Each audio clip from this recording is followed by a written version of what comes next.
حضرت سلمہ رضی اللہ تعالیٰ عنہ اپنے شوہر ابو سلمہ رضی اللہ تعالیٰ عنہ کی وفات کا واقعہ اس طرح بیان کرتی ہیں کہ وفات کے وقت میرے شوہر کی آنکھیں کھلی تھیں جبکہ جسم میں حرکت نہ تھی اور نہ ہی وہ بول سکتے تھے۔ کسی نے رسول اللہ صلی اللہ علیہ وآلہ وسلم کو میرے شوہر کی اس حالت کی خبر دی تو رسول پاک صلی اللہ علیہ وآلہ وسلم ہمارے گھر تشریف لائے۔ جب نبی کریم میرے شوہر کے پاس آئے تو انہوں نے دیکھا کہ میرے شوہر کی آنکھیں کھلی ہیں، تو انہوں نے اپنے ہاتھ مبارک سے آنکھیں بند کرتے ہوئے فرمایا، جو موت کا فرشتہ انسان کی روح قبض کرتا ہے تو مرنے والے کی روشنی بھی روح کے ساتھ چلی جاتی ہے۔ جب رسول اللہ کے منہ سے یہ الفاظ نکلے تو گھر والوں نے رونا شروع کر دیا کہ ابو سلمہ اب اس دنیا میں نہیں رہے ہیں۔ رسول پاک نے فرمایا، مرنے والے کو ہمیشہ اچھے الفاظ میں یاد کیا کرو کیونکہ اس وقت فرشتے پاس ہوتے ہیں۔ میت کے ارد گرد بیٹھے لوگ چپاتیں کرتے ہیں، فرشتے ان کی باتوں پر آمین کہتے ہیں۔ پھر نبی کریم سے جو دعا کی کہ اے اللہ ابو سلمہ کو قبر کے عذاب سے معاف فرما اور اس کو اپنے خاص بندوں میں شامل کر لے جن پر تیرا اخلاص کرم ہے، اس کی قبر میں اپنی رحمتیں فرمانا اور اس کو نور سے مالا مال کر دینا۔ نبی کریم صلی اللہ علیہ وآلہ وسلم کی اس دعا سے ثابت ہوتا ہے کہ جب مسلمان وصال کر جاتا ہے تو اللہ مسلمان کی قبر میں نور اور رحمتیں عطا کرتا ہے، جبکہ غیر مسلم جب مرتا ہے تو اللہ پاک اس کی قبر کو تنگ اور عذاب سے بھر دیتا ہے۔ اس دنیا سے جانے کے بعد انسان کے لیے سب سے خطرناک پہلی منزل قبر ہے۔ اگر انسان اپنی پہلی منزل یعنی قبر کے عذاب سے بچ جائے تو اس کے لیے باقی سب سے بات کرنا مشکل نہیں رہ جاتا۔ اس لیے رسول اللہ نے فرمایا، انسان کو مرنے کے بعد بہت سی منزلیں طے کرنا پڑتی ہیں جن میں سے سب سے پہلے قبر کا عذاب ہوتا ہے۔ اگر انسان قبر کی سختی سے بچ جائے تو دوسری منزلیں اس کے لیے آسان ہو جاتی ہیں۔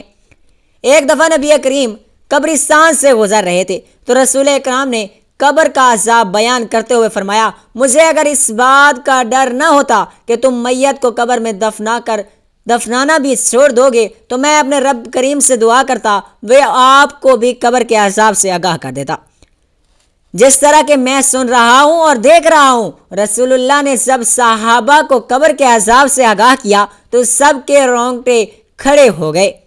حضرت محمد کا فرمان ہے کہ مرنے کے بعد قبر انسان کی پہلی سیڑھی ہے۔ جس بندے کی یہ منزل آسان ہو گئی تو باقی سب منزلیں اس کے لیے آسان کر دی جاتی ہیں، اور جس نے اس منزل سے آسانی حاصل نہ کی تو اس کے لیے دوسری منزلیں قبول کرنا مشکل ہو جاتا ہے۔ رسول اللہ صلی اللہ علیہ وآلہ وسلم نے فرمایا، میں نے آج تک قبر سے سخت ترین منظر کبھی نہیں دیکھا۔ نبی اکرم کا فرمان ہے کہ میت کو جب قبر میں داخل کر کے گھر کی طرف لوٹتے ہیں تو میت لوگوں کے چلنے کی آواز کو اچھی طرح سن رہی ہوتی ہے۔ اگر مرنے والا اچھا مسلمان ہو تو نماز اس کے سر کی طرف، روزہ اس کے دائیں طرف، زکوٰۃ اس کے بائیں طرف، اور دوسرے جتنے بھی اس کے نیک اعمال ہوتے ہیں تو اس کے پاؤں کی طرف آ جاتے ہیں۔ جب بھی قبر کا عذاب اس کے پاس آتا ہے تو نماز، روزہ، حج، زکوٰۃ، صدقہ و خیرات اس کے نیک اعمال اس کی حفاظت کرتے ہیں۔ پھر اس سے کہا جاتا ہے کہ بیٹھ جاؤ، چنانچہ وہ بیٹھ جاتا ہے اور اس کو سورج ایسے دکھائی دیتا ہے جیسے غروب ہونے کو ہے۔ پھر اس سے کہا جاتا ہے کہ تم اس شخص کے بارے میں کیا جانتے ہو جو تم میں مبعوث کیے گئے ہیں، اس کے متعلق تم کیا گواہی دیتے ہو؟ وہ کہتا ہے مجھے ذرا نماز پڑھ لینے دو۔ اسے کہا جاتا ہے کہ تم ان قریب یہ کام کر لو گے۔ پہلے اس سوال کا جواب دو کہ تم اس شخص کے بارے میں کیا جانتے ہو جو تم میں مبعوث ہوا تھا، کیا کہتے ہو اس کے بارے میں، کیا گواہی دیتے ہو؟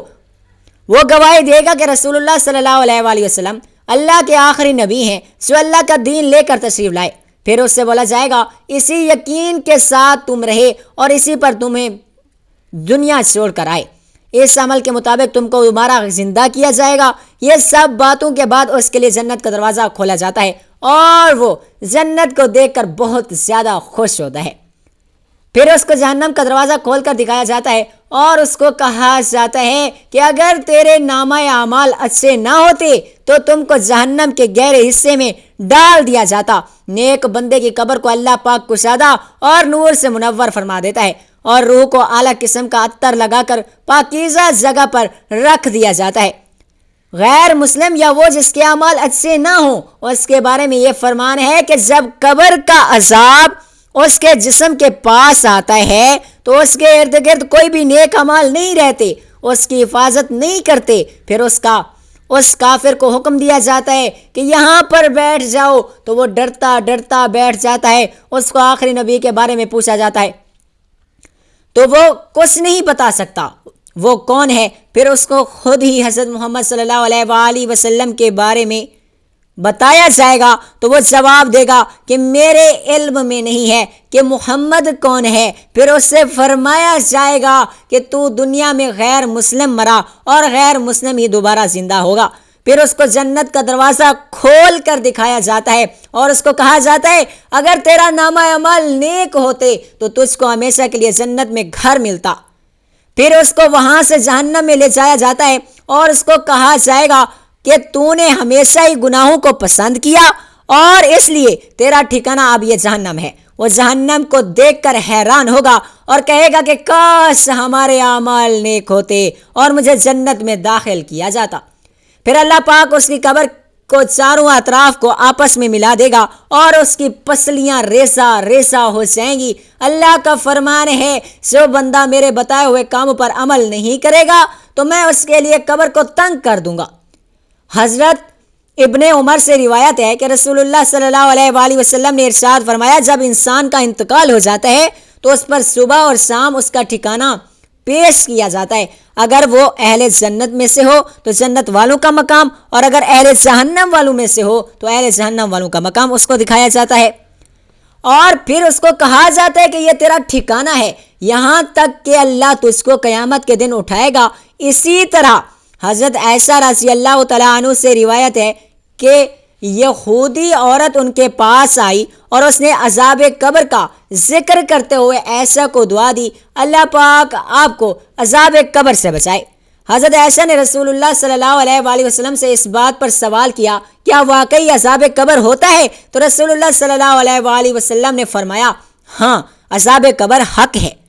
حضرت عائشہ رضی اللہ تعالیٰ عنہ فرماتی ہیں اس کے بعد میں نے رسول اللہ کو ہمیشہ دیکھا کہ ہر نماز میں عذاب قبر سے آپ پناہ مانگتے تھے۔ حضرت قتادہ فرماتے ہیں کہ عذاب قبر کے 3 حصے ہیں، 1/3 عذاب پیشاب سے نہ بچنے کے سبب، 1/3 غیبت کے سبب، 1/3 چغل خوری کے سبب ہوتا ہے۔ اللہ پاک ہمیں قبر کی سختیوں اور عذاب سے محفوظ رکھے۔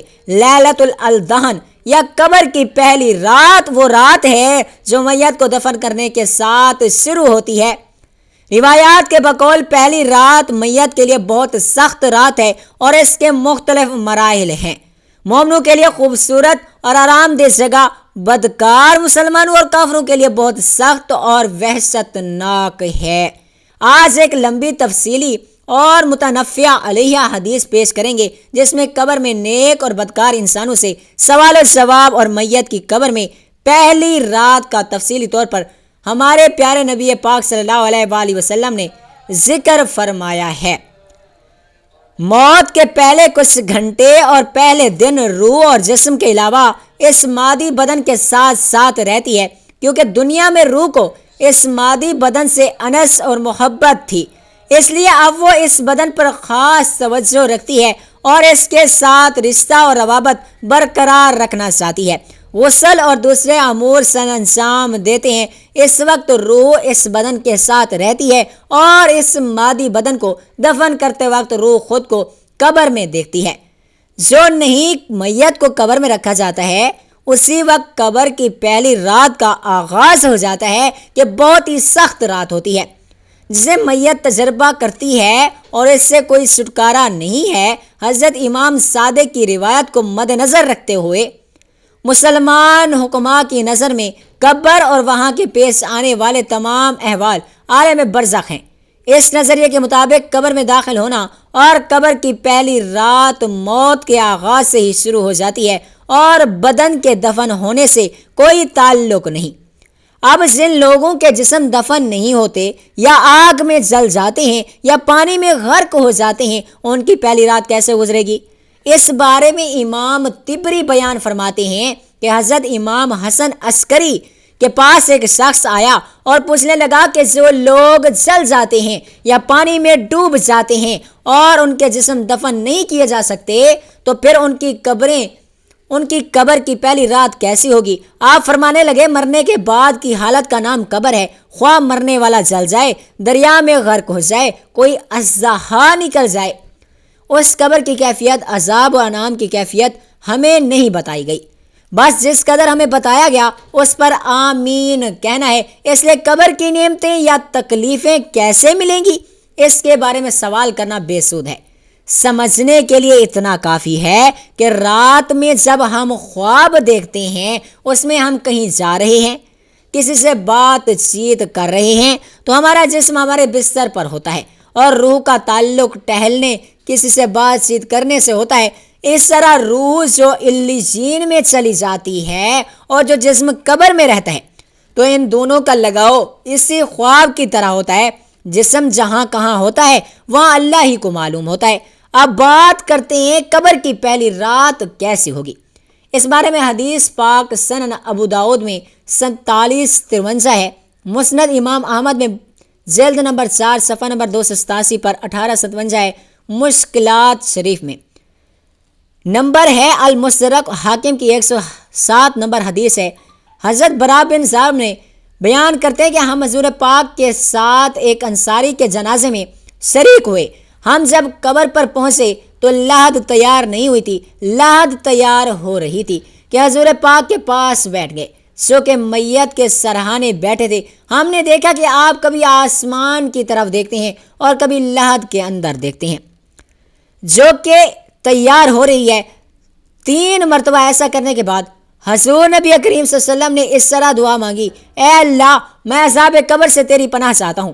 پھر آپ صلی اللہ علیہ وآلہ وسلم نے ارشاد فرمایا، بندہ مومن جب دنیا کی طرف سے رابطہ توڑ کے آخرت کی طرف متوجہ ہوتا ہے، یعنی جب اس کی موت کا وقت آتا ہے، تو سورج کی طرح چمکتے دمکتے سفید چہروں والے فرشتے جنتی خوشبودار جنتی کفن لے کر اس کے پاس آتے ہیں، حتیٰ کہ وہ حد نظر تک ان کے سامنے بیٹھ جاتے ہیں۔ پھر ملک الموت تشریف لاتے ہیں، حتیٰ کہ وہ اس کے سر کے پاس بیٹھ جاتے ہیں اور کہتے ہیں، پاکیزہ روح، اللہ کی مغفرت اور اس کی رضامندی کی طرف چل۔ وہ روح ایسے نکلتی ہے جیسے مشکیزے سے پانی کا قطرہ، بالکل غیر محسوس طریقے سے اس کی روح نکالی جاتی ہے، اور جب ملک الموت اس کی روح نکالتی ہیں تو باقی فرشتے اسے آنکھ جھپکنے کی برابر بھی اسے ملک الموت کے پاس نہیں رہنے دیتے، بلکہ اسے فوراً اس کے کفن اور اس کی خوشبو میں لپیٹ دیتی ہیں جو جنت سے لائی جاتی ہے۔ پھر اس کی روح کو لے کر بلند ہوتے ہیں اور فرشتوں کی جس کے پاس سے وہ گزرتے ہیں تو فرشتے پوچھتے ہیں کہ یہ کیسی خوشبو ہے، تو وہ اس کے دنیا کے ناموں میں سے بہترین نام لے کر بتاتے ہیں کہ یہ فلاں بل فلاں کی روح ہے، حتیٰ کہ وہ اسے آسمان دنیا تک لے پہنچتے ہیں، اس کے لیے دروازہ کھولنے کی اجازت طلب کرتے ہیں، تو آسمان کے جو دروازے ہیں اس کے لیے کھول دیے جاتے ہیں۔ پھر ہر آسمان کہ مقرب فرشتے اگلے آسمان تک اس کی روح کو عزت و اکرام کے ساتھ لے کر جاتے ہیں، حتیٰ کہ اسے 7ویں آسمان تک پہنچا دیا جاتا ہے۔ تو اللہ تعالیٰ فرماتا ہے، میرے بندے کا نامہ اعمال علیین میں لکھ دو۔ علیین اور سجین یہ 2 مقامات ہیں۔ ایمان والوں کی روحیں جو ہیں علیین میں ہیں، ان کا نامہ اعمال لکھا جاتا ہے، اور جو منافقین ہیں، مجرم ہیں، سجین میں لکھا جاتا ہے ان کا نام۔ سورۃ المطففین آیت نمبر 83 پارہ نمبر 30 کے اندر، اور اسے واپس دنیا کی طرف لے جاؤ، میں نے انہیں اس دنیا میں پیدا کیا اور اس میں انہیں لوٹاؤں گا، پھر دوبارہ اسی سے نکالوں گا، پھر اس کی روح اس کے جسم کی طرف لوٹا دی جاتی ہے۔ لیکن یہ لوٹانا دنیا کو لوٹانا نہیں ہوتا، یعنی وہ لوٹنے کے بعد یہ بات نہیں کہ قبر میں بیٹھ جائے گا، ہمیں نظر آئے گا یہ سب کچھ برزخی معمولات ہوں گے۔ آیت نمبر 42 کے تحت نیند کی حالت میں بھی انسان کی روح قبض ہوتی ہے، لیکن اس کو چونٹی کاٹے تو وہ جاگ اٹھتا ہے، روح کا تعلق بھی رہتا ہے، اس حالت میں بالکل اسی طریقے سے یہ مختلف لائف ہیں برزخ کی. پھر 2 فرشتے اس کے پاس آتے ہیں جو اس کی قبر میں اسے بٹھا کر پہلا سوال کرتے ہیں، تیرا رب کون ہے؟ وہ کہتا ہے ربی اللہ، میرا رب اللہ ہے. دوسرا سوال پوچھتے ہیں تیرا دین کیا ہے؟ ما دینو کا، تیرا دین کیا ہے؟ وہ کہتا ہے میرا دین اسلام ہے. پھر پوچھتے ہیں وہ آدمی جو تم میں مبعوث کیے گئے وہ کون ہے؟ تو وہ کہتا ہے وہ اللہ کے رسول محمد مصطفیٰ صلی اللہ علیہ وآلہ وسلم ہیں. جب وہ تینوں سوالوں کے جواب دیتا ہے تو فرشتے چوتھا سوال اس سے پوچھتے ہیں تمہیں کیسے پتہ چلا؟ ان 3 سوالوں کے جوابات تمہیں کیسے آئے؟ وہ کہتا ہے میں نے اللہ کی کتاب پڑھی تھی، اس کتاب پر ایمان لایا تھا اور میں نے اس کے حق ہونے کی تصدیق کی تھی. پھر آسمان سے آواز آتی ہے میرے بندے نے سچ کہا، اس کے لیے جنتی بچھونا بچھا دو، اسے جنتی لباس پہنا دو، اس کے لیے جنت کی طرف سے دروازے کھول دو. قبر کے اندر ہی جنت کی طرف دروازے کھل جاتے ہیں، وہاں اسے ہوا کے جھونکے اور خوشبو بھی آتی ہوگی اور حد نظر اس کی قبر کو کشادہ کر دیا جائے گا. خوبصورت چہرے، خوبصورت لباس، بہترین خوشبو والا ایک شخص اس کے پاس قبر میں آئے گا اور کہے گا اس چیز سے خوش ہو جاؤ جو چیز تجھے خوش کر دے. یہ وہ دن ہے جس کا تجھ سے وعدہ کیا جاتا تھا. وہ شخص پوچھے گا کہ اے شخص تو کون ہے؟ تیرا چہرہ بھلائی لانے والا چہرہ ہے. وہ جواب دے گا میں تیرا عمل صالحہ ہوں، یعنی نیک اعمال ایک خوبصورت شخص کی شکل میں اس کی قبر میں آئے گا. تو پھر وہ شخص کہے گا اے اللہ، اے میرے رب، جلدی کر فوراً قیامت قائم فرما دے حتیٰ کہ میں اپنے اہل و عیال کی طرف چلا جاؤں. یعنی مومن کہے گا اے اللہ جلدی قیامت آئے، مجھے میرے اعمال کا بدلہ مجھ سے انتظار نہیں ہوتا ہے، فوراً مجھے قیامت آ جائے. اور اس کے برعکس جو کافر ہوگا، جو بدکار ہوگا، جو غیر مسلم ہوگا تو وہ دنیا سے جاتا ہے تو آپ صلی اللہ علیہ وسلم نے فرمایا سیاہ چہرے والے فرشتے نازل ہو کر تحت نگاہ اس کے پاس بیٹھ جاتے ہیں. پھر موت کا فرشتہ کہتا ہے اے خبیث روح چل اب اللہ کے غضب اور ناراضگی کی طرف. یہ سن کر روح چھپنے لگتی ہے، وہ چھپنے کی کوشش کرتی ہے اور پورے جسم میں پھیل جاتی ہے. تو وہ ملک الموت اس طرح اسے کھینچتا ہے جیسے لوہے کی سلاخ کو گیلے خون میں سے کھینچا جاتا ہے. اس کی نسیں اور پھٹے ٹوٹ پھوٹ جاتے ہیں. اس کی حالت ایسے ہو جاتی ہے جیسے کہ بنی ہوئی روئی میں سے کانٹے دار چھری نکالی تو روئی کے گالے اس میں پیوست ہو جاتے ہیں. پھر ملک الموت سے باقی فرشتے اس کی روح کو لے کر پلک جھپکنے کے برابر بھی وہاں رہنے نہیں دیتے، حتیٰ کہ وہاں اسے بالوں سے بنے ہوئے کمبل میں لپیٹ لیتے ہیں اور اس سے زمین پر گردار سے نکلنے والی انتہائی بری بدبو نکلتی ہے. وہ اسے لے کر اوپر چڑھتے ہیں تو وہ فرشتوں کی جس جماعت کے پاس سے بھی گزرتے ہیں تو فرشتوں کی جماعتیں کہتی ہیں یہ کیسی خبیث روح ہے؟ وہ کہتے ہیں یہ فلاں بن فلاں کی روح ہے، اور وہ اس کا دنیا کا انتہائی کبھینہ نام ان کو بتاتے ہیں. حتیٰ کہ اسے آسمانی دنیا تک لے جایا جاتا ہے، اس کے لیے دروازے کھولنے کے لیے درخواست کی جاتی ہے تو آسمان کے دروازے اس کے لیے نہیں کھلتے، اس کے لیے آسمان کے دروازے بند کر دیا جاتے ہیں. پھر رسول اللہ نے سورۃ الاعراف کی آیت نمبر 40 پڑھی کہ ان کے لیے آسمان کے دروازے نہیں کھولے جائیں گے، وہ جنت میں داخل بھی نہیں ہوں گے حتیٰ کہ اونٹ سوئی کے سوراخ سے گزر جائے. یہ سورۃ الاعراف کی آیت آپ صلی اللہ علیہ وآلہ وسلم نے پڑھی. پھر آپ نے فرمایا کہ اللہ فرماتا ہے اس خبیث روح کا نامہ اعمال سب سے نچلی کتاب سجین میں لکھ دو. پھر اس کی روح کو شدت کے ساتھ پٹکا جاتا ہے. پھر آپ صلی اللہ علیہ وآلہ وسلم نے سورۃ الحج کی یہ آیت تلاوت فرمائی کہ جو شخص اللہ کے ساتھ شرک کرتا ہے گویا وہ آسمان سے گر پڑتا ہے تو پرندے اسے اٹھا کر لے جائیں گے یا کسی دور جگہ پر پھینک دیں گے. حضور اکرم صلی اللہ علیہ وسلم نے فرمایا پھر اس کی روح کو وہیں سے نیچے پھینک دیا جاتا ہے اور وہ اپنے جسم میں آ کر گرتی ہے اور 2 فرشتے اس کے پاس آ کر اس سے پوچھتے ہیں تیرا رب کون ہے؟ اب اس سے بھی سوال ہوتا ہے کہ وہ حیرت زدہ ہو کر کہتا ہے ہائے افسوس، ہائے افسوس، میں نہیں جانتا، میں نہیں جانتا. پھر پوچھتے ہیں تیرا دین کیا ہے؟ وہ پھر حیرت زدہ ہو کر کہتا ہے ہائے افسوس، میں نہیں جانتا. میں نہیں جانتا، میں نہیں جانتا۔ اس سے پوچھتے ہیں کہ جو شخص تم میں سے مبعوث کیے گئے وہ کون تھے؟ تو وہ کہتا ہے کہ ہائے افسوس، ہائے افسوس، میں نہیں جانتا، میں نہیں جانتا۔ پھر آسمان سے آواز آتی ہے، اس نے جھوٹ بولا، اس کے لیے جہنم کا بچھونا بچھا دو۔ اور بخاری میں الفاظ ہیں کہ اس کے جواب میں فرشتے پھر اس سے چوتھا سوال کرتے ہیں، تو انہیں خود پڑھ کر سمجھنے کی کوشش کیوں نہ کی؟ یہاں جو لوگ سمجھے ہوئے تھے، کتاب و سنت پر چلنے والے لوگ تھے، ان کے ساتھ تو کیوں نہیں چلا؟ اللہ تعالیٰ فرماتا ہے اس کے لیے جہنم کا بچھونا بچھا دو، جہنم کی طرف ایک دروازہ کھول دو، وہاں سے گرمی اور گرم ہوا اس کی قبر میں آتی ہے۔